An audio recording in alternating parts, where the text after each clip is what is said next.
2022 카타르 월드컵 8강전에 정말 빅매치들이 많고 이변도 있었습니다. 가장 많은 팬들이 궁금해하는 경기 중에 하나가 바로 잉글랜드와 프랑스의 경기가 아닐까 싶어요. 두 팀이 워낙에 막강한 전력을 갖고 있는 두 팀이기도 하고요. 8강 대진표 살펴보면 오늘 열릴 경기들 잉글랜드 대 프랑스, 모로코 대 포르투갈인데요. 한국 시간으로 12월 11일 0시에 모로코와 포르투갈이 먼저 경기하고 새벽 4시 8강의 마지막 일정으로 잉글랜드와 프랑스의 경기가 열립니다. 그리고 이제 가장 큰 관심이 어떻게 보면 몰리는 경기, 네덜란드, 아르헨티나도 있긴 하지만 프랑스 대 잉글랜드에 대한 관심이 팬들은 좀 많을 것 같아요. 예, 근데 잉글랜드가 지금 이슈가 굉장히 많아요. 예. 일단 베나이트하고 라임 스털링은 아예 잉글랜드로 돌아갔고요. 예, 근데 스털링 돌아온다고 해요, 다시. 아, 돌아온대요? 네, 스털링이 이제 가족들의 안전을 확인하고 금요일에 이제 온다고 하니까 아마 이제 프랑스와 경기를 후반에 잠깐 뛸 수 있거나 아니면 다음 경기를 대비하는 상태가 되지 않을까. 베나이트는 아예 안 돌아온다고 그렇죠, 안 하더라고요. 예, 아예 축구협회에서 베나이트의 월드컵은 끝났고 그의 사생활과 관련된 문제니까 양해를 바란다 이런 식으로 글을 쓰긴 했었죠.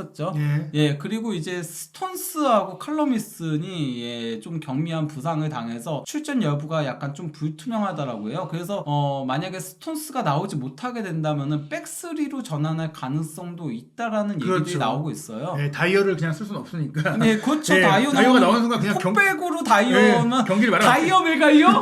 이거 은바페한테 그냥 털려요. 이거는. 다이어 메가이면 거의 이제 게임 포기한 거기 때문에 워커를 내리든지 어떻게 하지 않을까 싶습니다. 프랑스는 부상자가 없고요. 최정의 멤버가 나오죠? 예, 프랑스 같은 경우는 최근에 이제 4-2-3-1 근데 4-3-3에 솔직히 더 가깝죠. 예, 지루, 톱에 이제 은바페와 덴벨레 좌우 윙에 이제 그리즈만, 라비오, 추아메니가 중원을 구축하고 있고 좌우 풀백에 테오와 쿤데에 이제 센터백에 우파메카노와 바란 그리고 골키퍼는 요리스인데요. 이제 잉글랜드가 조금 변수가 있는 거거든요. 잉글랜드는 일단 4-3-3으로 나온다면은 아마도 스톤스가 선발 출전하게 될 경우일 겁니다. 그러면 케인 톱에 포든하고 사카 아니면 레시포드가 조금 오른쪽 윙 자리를 놓고 경쟁할 거. 사카가 나오겠죠. 근데 레시포드가 나온다면 레시포드 왼쪽에 포든이 오른쪽으로 가게 될 거예요. 그리고 이제 중원도 라이스 중심으로 그냥 벨링엄, 핸더슨으로 가긴 할 건데 몇몇 언론에서는 필립스를 예상을 하더라고요. 좀 수비를 신경 쓰는 것 같은데. 예, 필립스가 나온다면 거의 4-2-3-1에 더 가깝게 되겠죠. 예. 그리고 이제 좌우 풀백은 쇼하고 워커의 이제 센터백의 메가이어 스톤스의 픽포드인데 만약에 이제 스톤스가 못 나오게 된다면 그러면은 이제 3-4-2로 가겠죠. 그러면은 톱은 케인의 이제 2선에 이제 포든하고 사카가 나올 가능성이 높아 보이고요. 좌우 윙백에는 그러면 쇼하고 트리피어 그리고 이제 중원에 라이스하고 벨링엄 요 백스리에 다이어나 코디가 한 자리 중앙에 설 걸로 보이고요. 현재 흐름으로 보자면 다이어가 먼저 나오겠죠. 네, 그렇죠. 왼쪽 센터백에 메가이어, 오른쪽 센터백에 워커가 설 것으로 보입니다. 예, 어떻게 될지 이런 3백을 쓰게 된다면 아무래도 갑자기 전술 변화를 주기 때문에 잉글랜드에게 좀 어려운 상황이 될 것 같은데요. 양팀 16강까지 기록은 어떤가요? 예, 일단 슈팅을 더 많이 가져가는 것도 프랑스긴 하고요. 그리고 크로스라던가 볼 경합이라던가 이런 것들이 전부 다 프랑스가 앞서고 있긴 하거든요. 다만 이제 잉글랜드는 무실점 경기를 많이 했다. 물론 대진표의 차이가 있긴 하지만 그래도 프랑스도 아주 어려웠던 대진은 아니니까. 그렇죠. 예. 거기다가 골을 더 많이 넣고 있죠. 그러니까 슈팅 대비 득점 전환율이 더 높은데 이런 것들은 역시나 그러니까 아무래도 선수비 후역습으로 하다 보니까 카운터를 치다 보니까 실점도 더 적은 거고 아무래도 득점의 질이 더 올라가게 되죠. 슛 카운터를 많이 치게 될 때가 위협적인 장면들이 많이 나오다 보니까 볼을 점유하고 플레이를 하다 보면은 그래도 마무리하기가 쉽지는 않고 그렇죠. 상대가 내려앉으니까. 결국엔 프랑스가 주도하고 잉글랜드가 역습하는 형태의 축구가 될 것이라고 볼 수 있겠고 특히 그런 것들은 기록으로도 드러납니다. 예, 그러니까 롱패스 상당히 즐기는데요. 스톤스가 27회로 최다고요. 메가이어도 26회로 공동 2위예요. 이러니까 스톤스가 만약에 못 나오면은 조금 타격이 있다라고 할 수 있겠죠. 근데 다이어도 롱패스는 잘하긴 하니까요. 롱패스만 잘하잖아요. 어찌됐거나 잉글랜드는 롱패스로 빠르게 상대지역으로 공을 붙이는 그런 역습을 준비할 것이다. 예. 그리고 이제 킥앤러시를 통해서 효율적인 역습으로 득점력이 올라가면서 벌써 12골을 넣었는데요. 어쨌건 간에 잉글랜드의 월드컵 역대 최다골 타이예요. 근데 2018 월드컵 때도 12골이었는데 그때는 3, 4위전까지 다 치렀거든요. 모든 경기를 7경기를 다 치렀는데 이번엔 4경기 만에. 근데 이란 덕분이에요. 이란이 6골을 선물해줬죠. 예, 그건 그렇죠. 그러면서 이제 어찌됐거나 프랑스가 그래도 경기력이나 지배력이나 퀄리티는 좀 높다. 그게 이제 슈팅 생산성에서 훨씬 나오고 있어요. 네, 그러니까 이게 공격 시퀀스 관여와 관련된 건데요. 1위가 은바페고요. 독일 보기만 하면 답답하니. 네. 골을 못 넣으니까 저게 높아봤자 뭐예요. 골을 못 넣으니까 탈락을 하는 거지. 그리고 이제 라비오하고 그리즈만도 어쨌건 간에 상위권에 위치를 하고 있는 거죠. 공을 잘 다루고 플레이를 잘 만들어갈 수 있는 기술자들이 그 프랑스는 있고, 물론 잉글랜드도 좋은 선수들이 있지만 이런 기술자보다는 때리고 뛰고 좀 이제 그렇죠. 운동 능력을 강조한 선수들. 그러니까 잉글랜드는 저기 순위 안에 아무도 안 올라 있는 거죠. 공을 잘 차는 건 확실히 프랑스다. 그리고 무엇보다 음바페가 있다. 음바페. 혼자 힘으로 결과를 만들 수 있는 놀랐죠. 선수. 벌써 5골 넘어서 득점 1위이자 본인의 지난 월드컵 7경기 4골이었거든요. 그걸 넘어섰습니다. 벌써. 저는 그리고 계속해서 말씀드리지만 폴란드와의 경기에서 넣었던 그 2골은 음바페가 지금까지 보여주지 않았던, 그냥 서서 슈팅만 때려도 골을 넣을 수 있다. 막을 수가 없다. 뭐 슈팅을 못하게 하려고 달려들면 돌파해버리고 기다리고 있으면 때리고 뭐 그런 음바페입니다. 거기다가 뭐 기대 득점 대비 실제 득점도 상당히 높은 편에 속하죠. 심지어 이게 빅찬스 5회 미스한 기록이에요. 네, 빅찬스 5회 미스 안 했으면 10골 넣었습니다. 그런데도 어쨌건 간에 기대 득점 대비 실제 득점이 2배 가까이 차이가 날 정도로 좋은 결정력을 자랑을 하고 있는데요. 거기다가 뭐 이미 8골을 넣었을 때 펠레를 넘어서 만 24세 이전에 8골 이상을 기록한 선수 등극했는데 한 골을 더 추가하면서 9골을 넣으면서 메시와 월드컵 득점 동률에 호날두 넘어섰어요. 호날두가 8골이거든요. 그렇죠. 월드컵에서만큼은 음바페가 메날두보다 위다. 이미 월드컵 우승도 있고요. 월드컵에서만큼뿐만 아니라 아마도 이 선수의 나이를 생각하면 앞으로 10년 동안 음바페가 메날두가 갖고 있는 많은 타이틀과 기록을 뭐 깰 수 있다. 뭐 그런 기대감을 주고 있습니다. 일단 클로제의 최다골 기록도 깰 걸로 보이죠. 근데 뭐 여기서도 기대 득점 대비 실제 득점이 훨씬 높죠. 결국에 이제 음바페 시대가 왔다라고 볼 수 있는 또 하나의 상징적인 대회인데요. 근데 이제 음바페 같은 경우는 드리블도 13회로 무시알라에 이어서 2위고요. 무시알라야. 미안하다 독일이.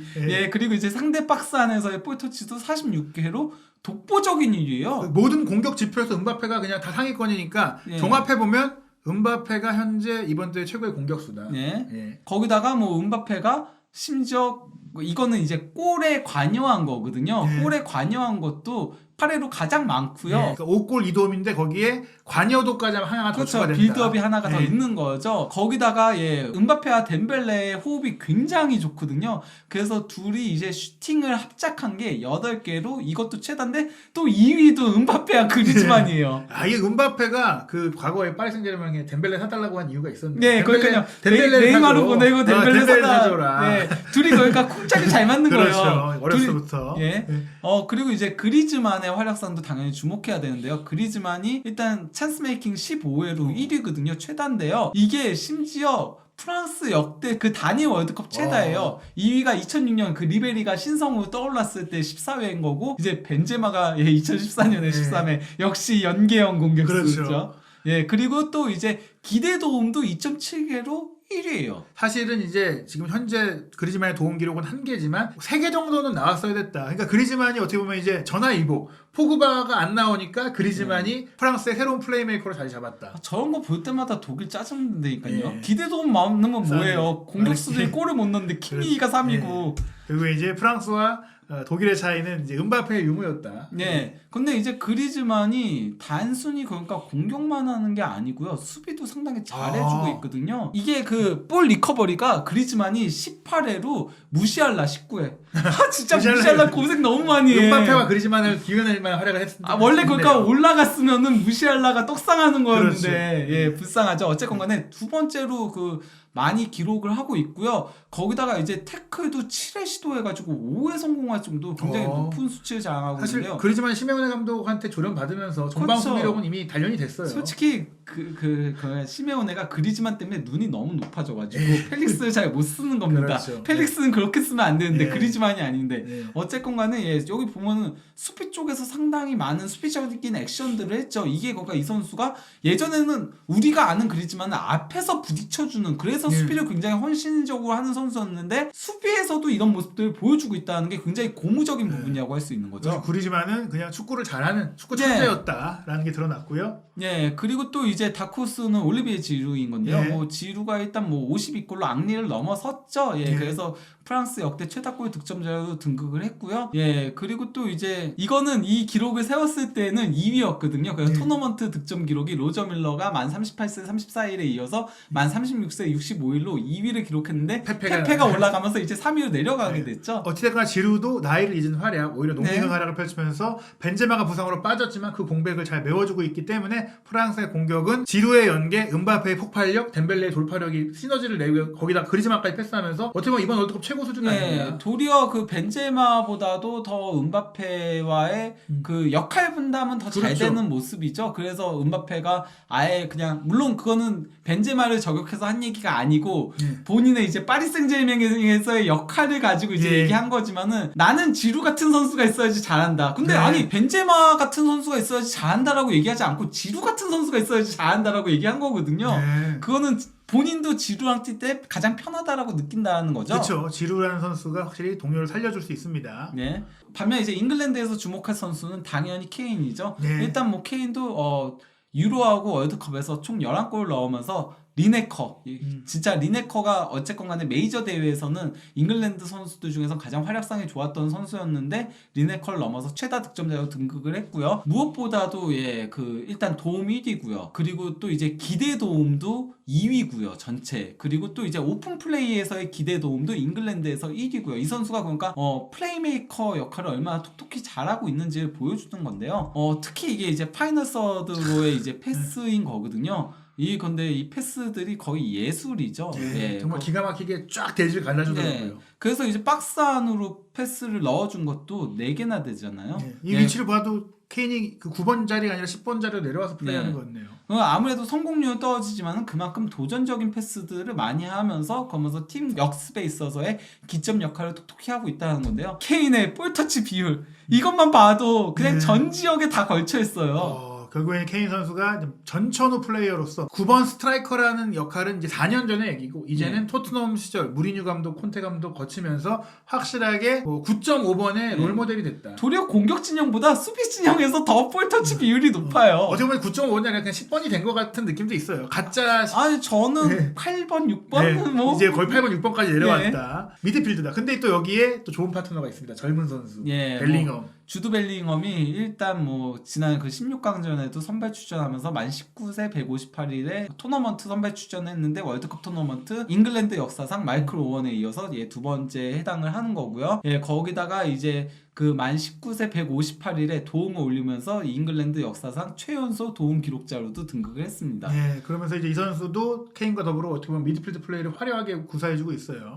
거기다가 그러니까 이 선수가 이렇게 패스를 잘했나 싶을 정도로 이것도 16강전 세네갈전에도 전반전에는 패스 성공률이 96%에 달했어요. 거기다 도움도 올렸고 또 이제 골이 되는 기점이 되는 패스도 했었고 그 정도로 이번 월드컵에서 패스 능력까지 만개한 모습을 보여주고 있습니다. 여기에 정말 이게 잉글랜드 선수냐 스페인 선수냐 느낄 정도로 현란한 또 탈압박과 패스를 보여주고 있는 필포든까지 있습니다. 잉글랜드가 미국하고의 이제 2차 조별리그 2차전에서 역습 축구만 하다 보니까 상대가 내려앉을 때 문제를 드러냈었거든요. 거기다가 이제 미국이 또 벨링엄을 굉장히 꽁꽁 묶었어요. 그래서 벨링엄의 전진성까지 사라지다 보니까 그 경기에서 고전하면서 0대0 무승부에 그쳤었거든요. 그래서 또 사커가 이겼네 막 이런 얘기들이 나왔었는데 그때까지는 포든을 선발로 안 썼어요. 사우스게이트 감독이. 그래서 많은 이제 비판이 있었거든요. 왜 포든을 안 쓰냐. 근데 이제 3차전부터 포든을 쓰기 시작하면서 상대가 내려앉았을 때 해결책을 어느 정도 제시를 하기 시작을 한 거예요. 좁은 지역에서 상대가 내려앉을 때 그걸 풀어낼 수 있는 선수가 바로 포든인 건데 세네갈하고의 16강전에서도 드리블 돌파 성공률 100%를 기록을 했고요. 찬스 메이킹도 3회, 크로스도 3회를 기록했고 빅 찬스 메이킹도 2회를 하면서 2도움을 올렸는데요. 이게 그러니까 토너먼트에서 2도움을 기록한 게 호나우드가 브라질에 이제 1998년 월드컵 때 만 21세 284일에 2도움을 올린 게 최연소였거든요. 그때 축구 황제였어요. 근데 포든이 그거에 이어서 두 번째로 어린 나이에 한 경기 2도움을 기록한 선수로 등극을 한 거죠. 결국엔 포든 선수가 또 잉글랜드의 창의성을 담당한다. 그러니까 상대가 물론 프랑스는 내려앉진 않겠지만은 상대가 내려앉고 만약에 프랑스가 선제골 넣으면은 데샹 감독도 밸런스를 중시 여기는 감독이잖아요. 그렇죠. 체력도 안 배해야 해가지고요. 그때는 그러면 포든이 키를 잡게 될 수도 있다는 거죠. 예, 근데 이제 뭐 양 팀의 맞대결 전적은 일단 잉글랜드가 크게 앞서고 있긴 해요. 왜냐면 과거에는 잉글랜드가 축구를 더 잘했었으니까요. 그래서 이제 17승 5무 9패로 크게 앞서고 있고요. 월드컵에서도 이전 전승이긴 한데요. 이게 그냥 최근에는 월드컵에서 붙질 않았었기 때문이거든요. 그러다 보니까 이런 기록들이 나오게 된 건데요. 그래도 최근 10경기 뭐 평가전이라던가 유로라던가 이런 것들 다 합치면요, 도리어 프랑스가 5승 3무 2패로 크게 앞서고 있습니다. 그러니까 최근에는 확실히 프랑스가 축구를 더 잘한다는 걸 알 수 있는 거죠. 뭐 그리고 그렇게 설명 안 하셔도 모두 다 프랑스의 라인업만 봐도 프랑스가 좋구나. 심지어 지금 포그바 캉테 빠진 명단이잖아요. 근데 뭐 가장 최근에 맞대결을 펼친 게 2017년 6월의 평가전이었거든요.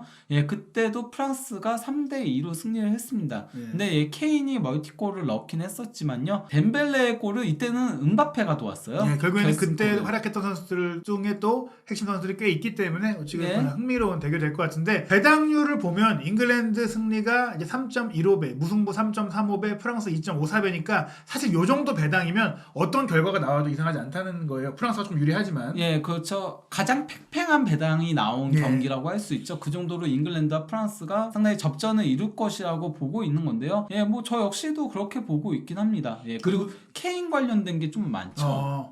그러니까 케인과 음바페가 동시에 득점한다도 8배니까 그게 확률이 높다고 보는 거고, 케인이 헤더로 득점한다. 약간 그 프랑스의 이제 세트피스 수비를 좀 약하게 본 것 같고요. 그리고 해리 맥과이어, 이것도 뭐냐면 맥과이어가 헤딩 득점력이 기가 막힌데 그렇죠. 역시 프랑스의 세트피스에 조금 약점이 있다라고 보는 것 같아요. BBC 크리스 서튼이 이번 대회를 예상하면서 이제 프랑스가 우승할 것이다라고 예상을 했고, 잉글랜드는 8강에 떨어질 거라고 예상을 했는데 그게 대진표 때문에 그런 것 같아요. 잉글랜드와 프랑스가 조 1위로 나란히 올라가면 8강에서 만날 수밖에 없고, 그래서 서튼은 잉글랜드 출신이지만 프랑스를 지지했거든요. 프랑스가 2대1로 이긴다. 어떻게 예상하시나요? 저도 기본적으로는 프랑스가 더 우세하다라고 보고 있긴 해요. 다만 이 경기는 정말 선제골 싸움이 굉장히 중요할 거라고 보고 있거든요. 잉글랜드가 선제골을 넣으면은 내려앉고, 카운터에는 이번 월드컵에서 가장 카운터에 능한 팀이 잉글랜드예요. 그렇기 때문에 그렇게 되면은 프랑스도 고전을 하게 될 수밖에 없다라고 보고, 반면에 프랑스가 선제골을 넣으면 저는 이거는 다득점 경기도 나올 수 있다고 생각해요.